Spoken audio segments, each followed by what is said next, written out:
Hey guys, what's going on? Tyson the Trainer here, back with another video for you on Sports Talk again. We're going to continue on from what we've been talking about so far. So we've covered energy balance, we've covered energy availability. Now today what I want to talk to you guys about is actually determining how to find out your own amount of calories you're going to be burning during the day, okay? So first thing we need to know, obviously, is just how the body is burning that many calories in general.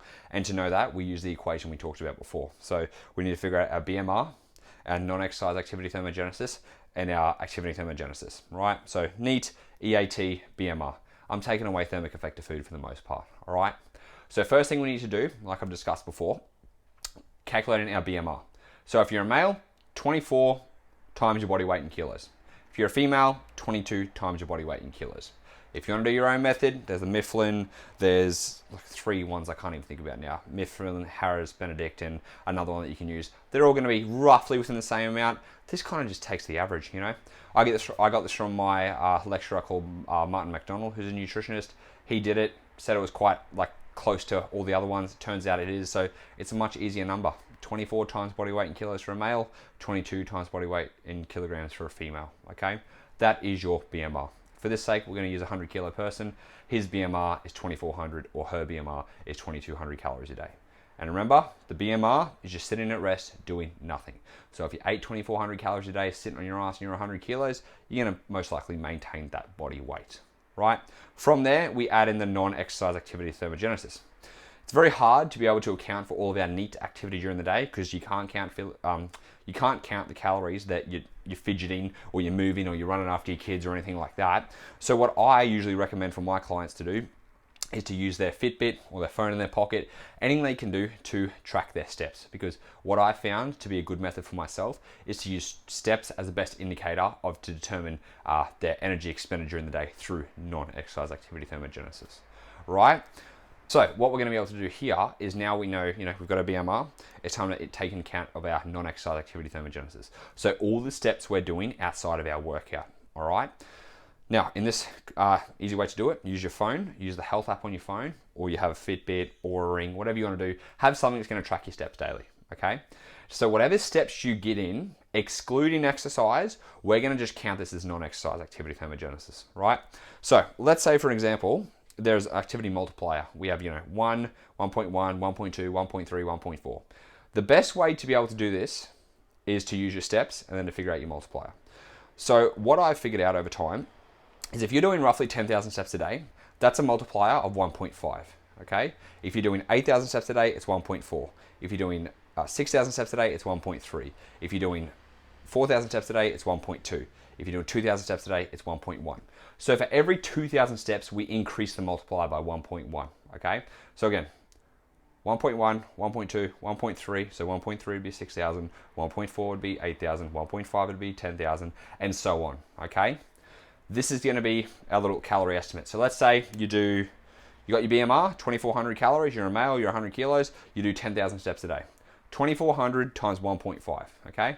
I can't tell you that off the top of my head. I think it's 3,600 calories, right? Quick maths. Probably 3,600 calories. So if he did 10,000 steps, no exercise, that's what he'd be burning a day. 3,600 calories, all right? Quite sure I'm on track with that. If we then add the exercise component in, then we can know what his energy availability and overall calorie burn is going to be for the day. So again, what we do is we use a heart rate monitor to be able to track our calories burned for the session. Garmin or a chest strap / arm strap is going to be the best.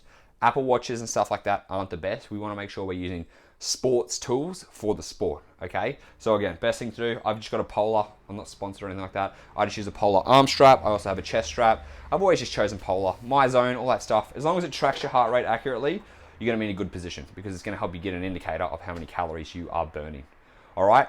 So with that being said, you're tracking your heart rate for that session, okay? Let's say you do a cycling session, it's an hour, you burn 800 calories.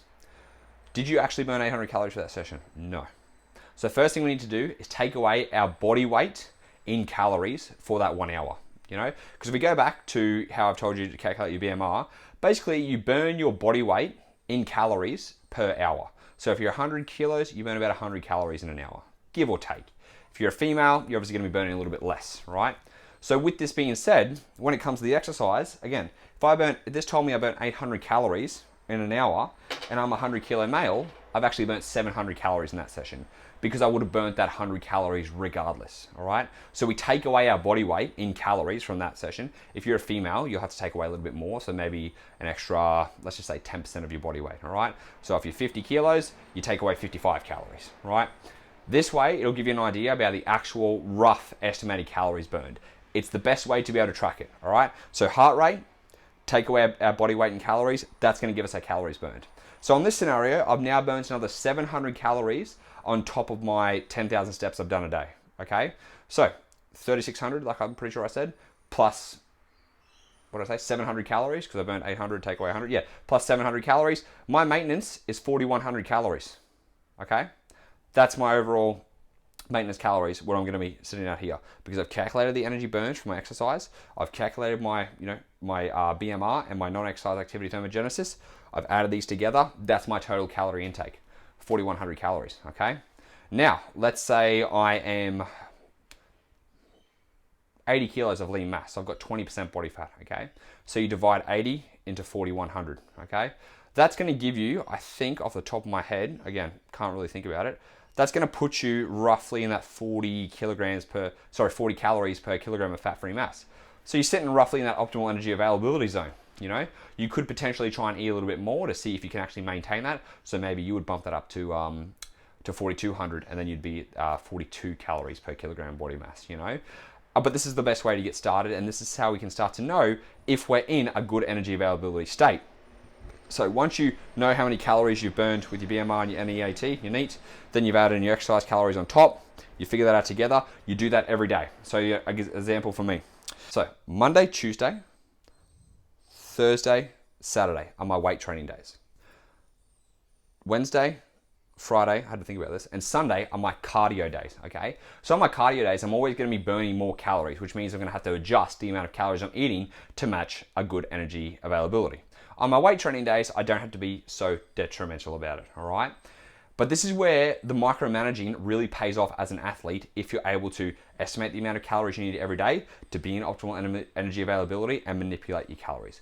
For most people, it's not too much of an issue. If you're just recreationally lifting and doing your steps and stuff like that, you don't have to worry so much about energy availability. But for athletes, it's good to be on the more aware side, the more in-depth, and really just trying to figure out everything for yourself. Because at the end of the day, doing that and knowing roughly, we can never be precise, but knowing really close to how many calories are burned in a day is gonna be the best thing for you, just calorie balance and energy availability wise, right? So then once you know that for every day during the week, you're good to go. Then you're gonna know how many calories you're gonna need to eat to be in a good state, to be maintenance, to be gaining if you wanna gain, or to be in a deficit. The biggest thing here, we make sure we avoid under 30 calories per kilogram of fat-free mass, and you're gonna be in a pretty good zone, Ideally, you're probably gonna be sitting between 40 to 45 for most times. Sometimes it might be lower. If you do find yourself in that lower energy availability state, under the 40 mark, and you've done your calculations, start trying to bump up those calories. Like I said, 100 calories a day for a week or two. Monitor how your body weight and your measurements go.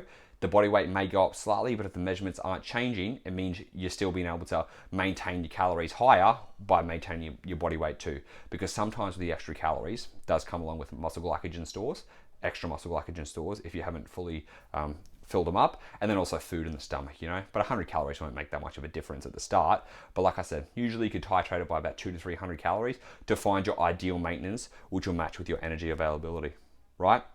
So that's your task for today. If you guys haven't done it already, buy a heart rate strap or get a fitness watch, something that's gonna be able to accurately track the calories burned.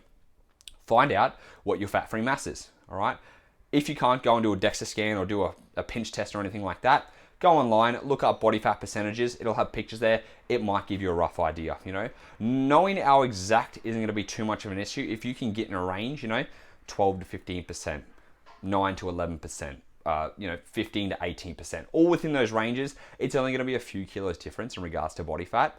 So, I'd rather you be close than perfect. If you can get a DEXA scan, go get a DEXA scan. If you can't, don't stress too much about it, because then once you know your fat-free mass, you can then do the calculation you need to do. Remember, it's energy in, take away exercise energy, divided by fat-free mass. That means you'll be able to find out if you're in a good energy availability state.